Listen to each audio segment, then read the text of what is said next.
Hey guys, Ashlane here, coming at you today with some more Super Queen content, this time at Town Hall 9, 10, and 11. We're going to show you some replays on how to get the most out of your new revised Super Queen armies. Now, you guys know that Super Queen is when you use Queen in combination with healers, and now after the update, we've added in a bunch of Giants and Barch, and you know, the troops may vary a little bit, but essentially, because you're only using 4 healers in this method, you're actually going to have plenty of army space to bring extra troops. And Mr. Robot does just that on this first replay here, where he has a ton of loot available, over 7,000 dark elixirs. So certainly this is not going to be your average raid, but hey, Mr. Robot, I asked for some replays in clan chat, and he brought 2 over 5,000 dark elixirs in a matter of an hour. So he certainly got lucky this evening. But you can see here, he does a really smart thing here, and he separates his army. You can see he does the Super Queen on the southern part of the base. Now, this is a Town Hall 9 attacking a Town Hall 10, so you have to be cognizant of those Inferno Towers. That's why he brings 2 level 1 freeze spells. This is an example of how you can use freeze when farming. He finds that using 2 rage and 2 freeze is actually a good combination, and then he has the poison spells if need be. We're also going to cover some 9.5, which is essentially 10 farming, and also Town Hall 11 using the Super Queen against more challenging bases. And it's actually easier when you have access to the Grand Warden, which we'll show towards the end of this video. You can see he uses the first freeze spell to actually take out that or to mitigate some of the attention that the enemy queen would otherwise be paying to the attacking troops. Second freeze, almost just got the double freeze there on the Inferno Towers. Either way, he's gonna have just enough oomph left in this attack to get to that Dark Elixir storage with the Barbarian King, almost take it out. But you can see he did a smart thing here. When you come across a village like this, that's essentially not a dead base, but a base that obviously hasn't been logged in quite a while because of the Dark Elixir drills both full, he was able to take advantage of the army, split it up, and hit both the drills as well as the storage. That's a smart thing to do if you see a base like this where you need to separate your army. Now, this is a more traditional hit by Mr. Robot, and this was that other attack I told you about. He got this one right after the other one. Wow, Mr. Robot stealing all the Dark Elixir from all the rest of us, right? You can see here, he does a really, a more classic Super Queen, where he's coming in with the 4 healers. He takes out the northeastern part of the base. That allows him to dictate where the Queen's going to head. The number one question we get on these Super Queen attacks, the number one question I get in the comments is, how can you, well, I guess the number 2 question, the number 1 question is, what is the minimum level on the Queen? I would say 15, level 15 Queen. Some people might say level 10. I prefer level 15 because you need that DPS. But you can see here the number 2 question is, how do you decide which direction, or how do you dictate which direction the Queen walks? And you can see that Mr. Robot, if you want to go ahead and rewind a little bit here, he does a great job of putting a bunch of troops, but not all your troops. You want to save your main force for the main entry. But what you do is you use a few Giants, some Archers, either some minions, wizards. No matter what troop it is, the goal is still the same. You use those troops to make sure that you eliminate the outside units in one area, so your Queen will walk in the opposite direction. And then, just like this raid, really picture perfect Super Queen here, then you bring all the rest of your army in, you merge them with the Queen, you get to the center of the base, you get that Dark Elixir storage down, and then you're walking away like this raid with over 5,000 Dark Elixir. Mr. Robot farming in Masters 1, so he's getting a significant loot bonus on top of that, especially when you're getting those 80% plus raids. Now we're going to move on to Town Hall 10. Like I said, Skeeto is technically a 9.5, but offensively, for all intents and purposes, he is a Town Hall 10. He has that Max Queen, and he's not afraid to use her, Super Queening a ton of loot like this base here. Now, these are the type of bases you want to target now, because this is a variation of Super Queen, using a bunch of Giants and wall breakers breakers and wizards or archers, it actually gives you way more flexibility to target other loot sources. Now, Skeeto has a great technique on his Super Queen, aka Queen Walk, and what he does is he starts the Queen from about 90 degrees rotated to where the main army is going to go from. But even with his main attack, he doesn't just limit it to one area, kind of like Mr. Robot does at Town Hall 9.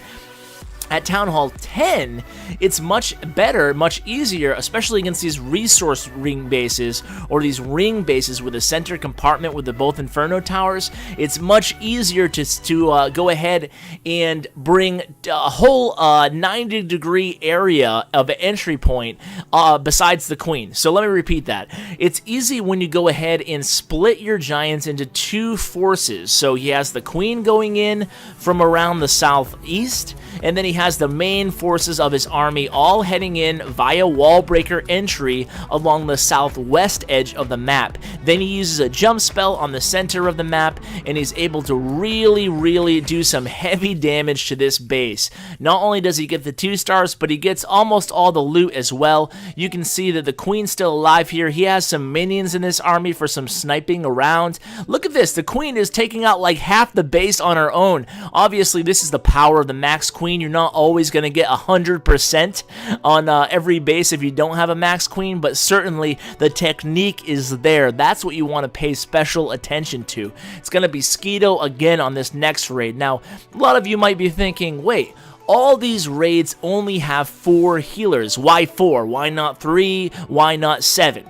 Well, that's because of the changes that Supercell made to the healer queen, or to the healers, I should say, on this last update. Now, what happened is you can have almost the full 100% normal effect when you have 4 healers on the queen. But when you get to 5 and 6 healers, some of the healing that they do is lost. You lose some of that healing effect that the healers do once they stack higher than 4. And then, once you get higher than 6, they give almost no benefit to the Queen. So the only reason to bring more than 6 healers, well, if you're bringing more than 4, you're going to get a small return on your troop space. If you're bringing more than 6, you're not getting any return except for basically a backup. In case some of your healers die, you'll have more that will go in and then replace the other healers. Now look at the technique on this raid. Yet again, Skeeto does the same thing here. Really smart. He brings his giants in from around 9 o'clock and also from around 7 o'clock. So he's hitting this base in 2 entry points with both with a similar size portion of his giants and wizards. That way he can tackle the center of the base, get that dark elixir, make sure he's hitting the base from all angles, creating that nice funnel for the troops that he wants to go into the center of the base. Now this one's not going to be a 3-star, but he still manages to get almost 100% loot bonus there in quite a haul. Now it's time for Town Hall 11. Aronos, you guys have heard him on the 3-star expert series. He's a really good attacker, and look at him in the wild against this Town Hall 11 max base.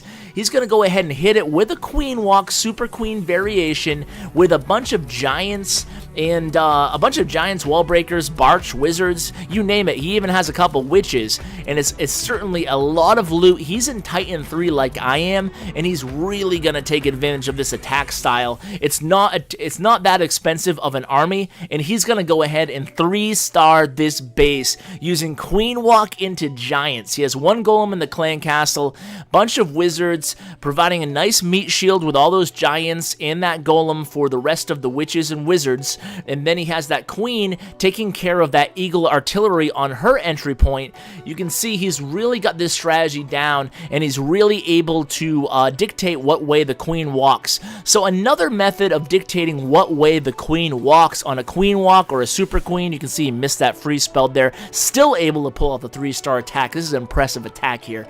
So another way to dictate which way the queen walks is, what you want to do is position her or angle her a little bit extra in the direction you want her to walk towards. So if you go back and rewind this replay, for example, he started her not at 3 o'clock, but because he wanted her to walk north, he started her around 2:30, 2 o'clock or so on the map.